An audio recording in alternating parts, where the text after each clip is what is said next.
లలిత jewellers వారి double ధమాకా offer. అన్ని బంగారు నగలపై తరుగులో 1% తగ్గింపు. పాత బంగారు నగల ఎక్స్చేంజ్ పై గ్రాముకు 150 రూపాయలు అదనంగా పొందండి.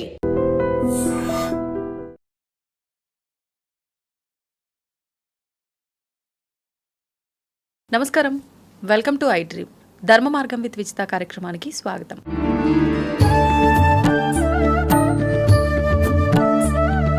ప్రస్తుతం మనతో పాటు ఉన్నారు కాకినాడ ప్రణవ ఆశ్రమ వ్యవస్థాపకురాలు సుమిత్రానంద మాతాజీ గారు. వారితో మాట్లాడి మరిన్ని విషయాలు తెలుసుకుందాం. నమస్కారం అమ్మా. నమస్తే విదితి గారు. ప్రతిదానికి మనం తీసుకునే ఆహారం యొక్క ప్రభావం వల్లే మన ఆలోచన విధానం అని మనం మాట్లాడుకున్నాం.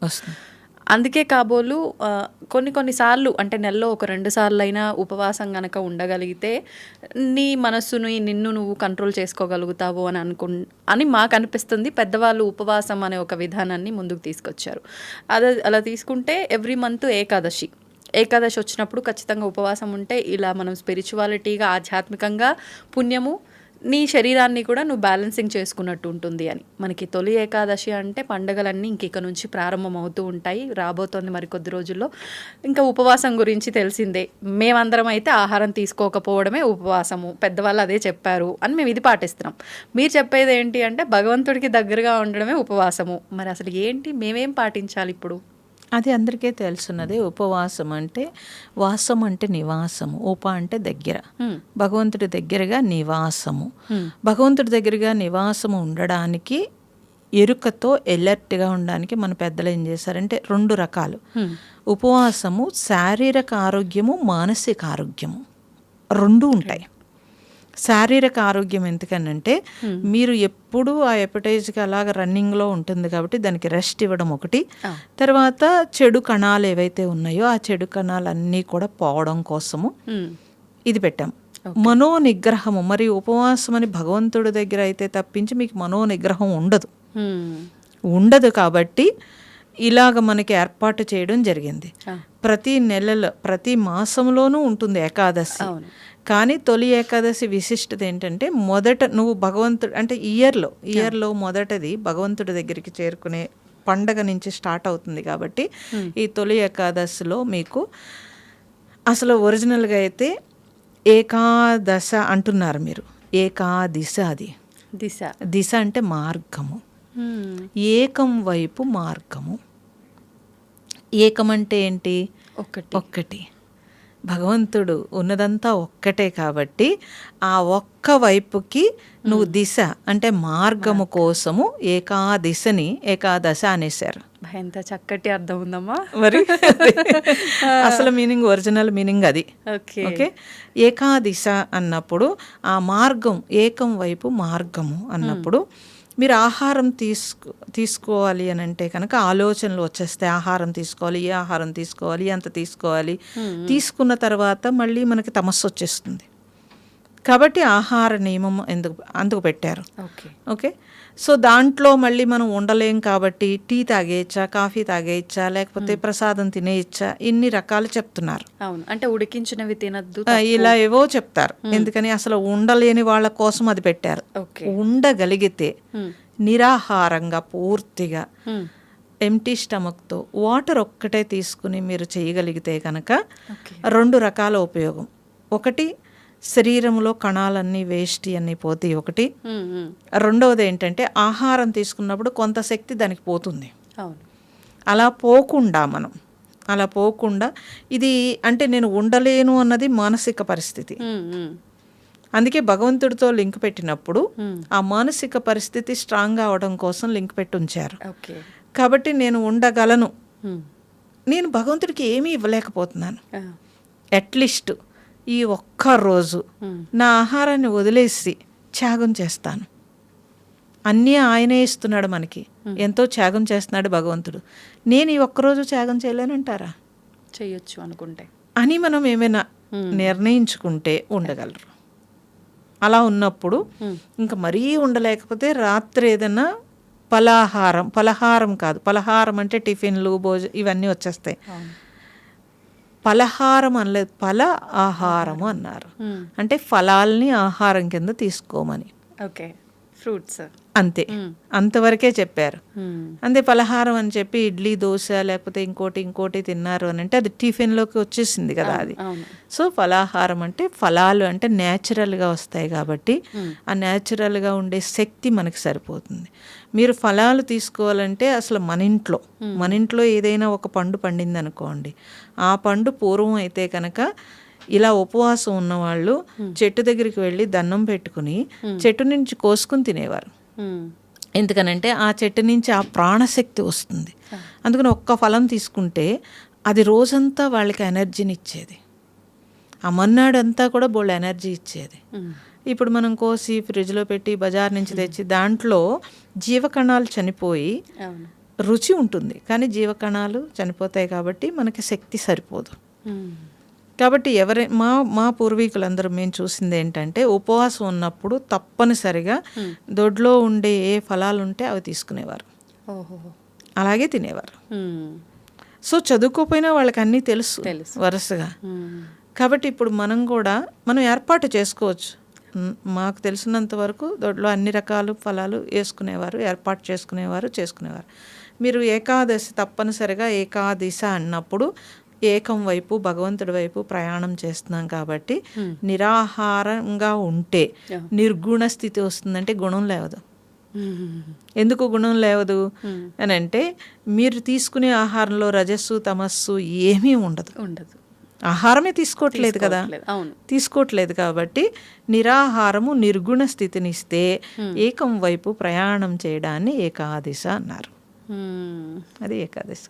ఓకే, మరి ఇప్పుడు మీరు ఇందాక అన్నట్టుగా ఆ రోజు నైట్ పండ్లు తీసుకోవచ్చా? అవి కూడా మేము ఉండగలము ఉండగలిగితే అవి కూడా తీసుకోకుండా మరుసటి రోజు వరకు ఉంటాయి. ఇంకా లోపల ఎంతో శుద్ధి అవుతుంది. ఉండలేము మేము, ఏవో టాబ్లెట్స్ వేసుకోవాలి అని అనుకుంటే తీసుకోమంటున్నాను నేను. ఓకే, అలా అనుకుంటే టాబ్లెట్లు వేసుకునే వాళ్ళు ఎవరైనా ఉంటే కనుక తీసుకోమంటున్నాను. మరుసటి రోజు ఎప్పుడు తీసుకోవాలమ్మా మళ్ళీ ఆహారం? మరుసటి రోజు ఇప్పుడు ఏకాదశి చేసిన తర్వాత ద్వాదశి భోజనం చేస్తారు. మరుసటి రోజు మీరు వండుకుని స్నానం చేసి వండుకుని మీరు చక్కగా ఎప్పుడు వండుకుంటారో అప్పుడు తీసుకోవడం మంచిది.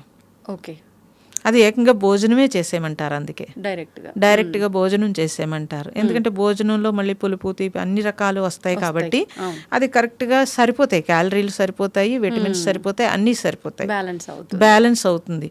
అందుకే ద్వాదశి భోజనంలో పులుపు కంపల్సరీ ఉంచేవారు. ఉంచి ఆహారము తీపి పరవాన్నం వండుకుని కంపల్సరీ పరవాన్నం పెట్టేవారు. తీపి పదార్థము అన్నింటికి పూర్వం పెద్దలు ఏది పెట్టారో అది పర్ఫెక్ట్ అమ్మా. సీజన్ కి తగ్గట్టుగా ఏది కరెక్ట్. మీరు మార్చేసుకుంటే మాత్రం కష్టం. సీజన్ కి తగ్గట్టుగానే పెట్టారు వాళ్ళు. అందుకే ప్రత్యేకించి మనం తీసుకుంటున్నట్టు ఇప్పుడు ప్రోటీన్ అని ఇది అవసరం లేకుండా పోయింది. అప్పుడు అట్లా తీసుకోలేదు, అప్పుడు అవసరం లేదు.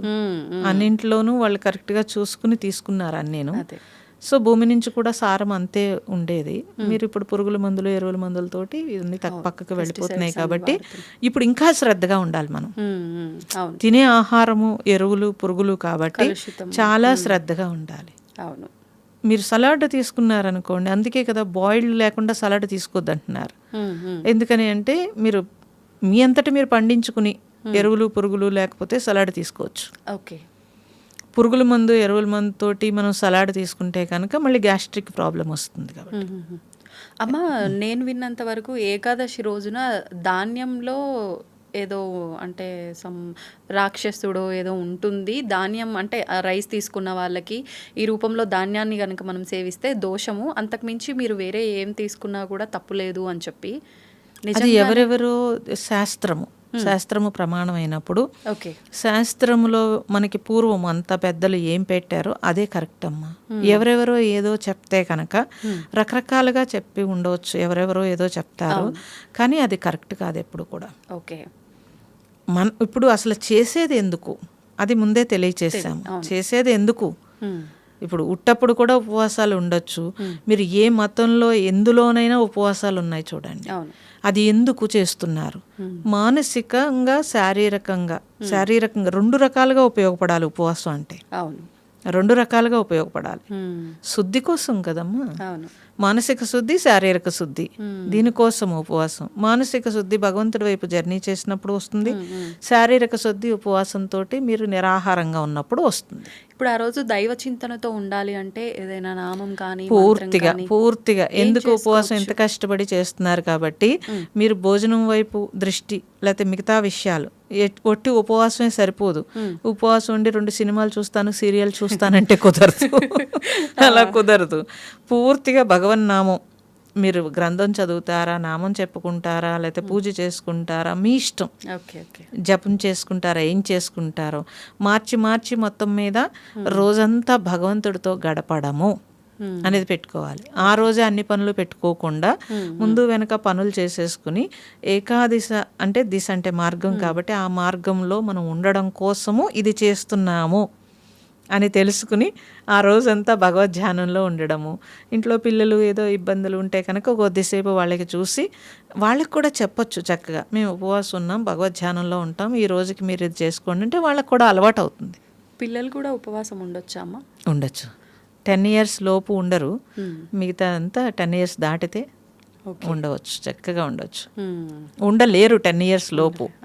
10 years దాటితే వాడికి కొంచెం తెలుస్తుంది కాబట్టి 10 years దాటిన తర్వాత ఉపవాసం ఉండొచ్చు. ఓకే, చాలా సంతోషం అమ్మా, చక్కటి వివరణ ఇచ్చారు. ముఖ్యంగా ఏకాదశి అంటే నేనైతే మొదటిసారి విన్నా ఈ వివరణ మీ నుంచి.